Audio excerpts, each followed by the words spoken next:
Oke, silakan disimak materi berikut.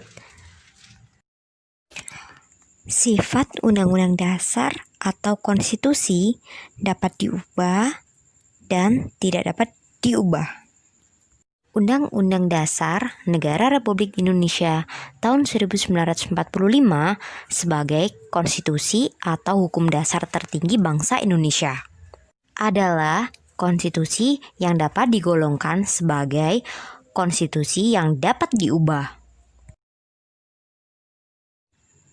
Hal ini terlihat dalam pasal 37 Undang-Undang Dasar Negara Republik Indonesia tahun 1945 yang mensyaratkan bahwa untuk mengubah Undang-Undang Dasar Negara Republik Indonesia tahun 1945, 2/3 anggota MPR harus hadir dan disetujui oleh sekurang-kurangnya 50% ditambah 1 anggota dari seluruh anggota MPR.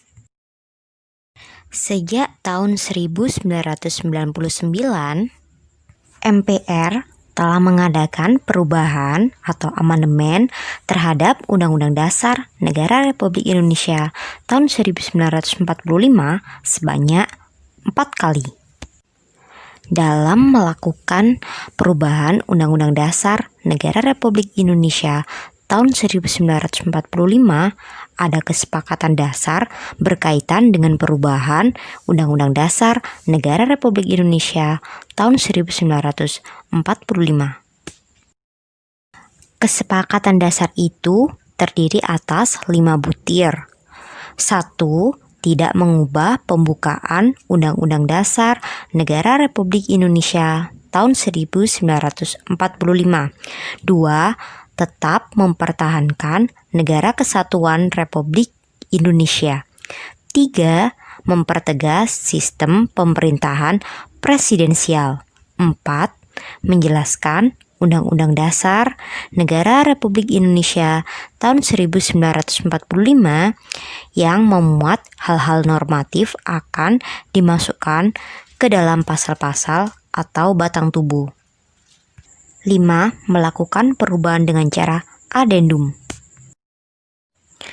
Majelis Permusyawaratan Rakyat (MPR) sebagai lembaga yang berhak mengubah Undang-Undang Dasar Negara Republik Indonesia tahun 1945 telah menyepakati tidak mengubah pembukaan Undang-Undang Dasar Negara Republik Indonesia tahun 1945.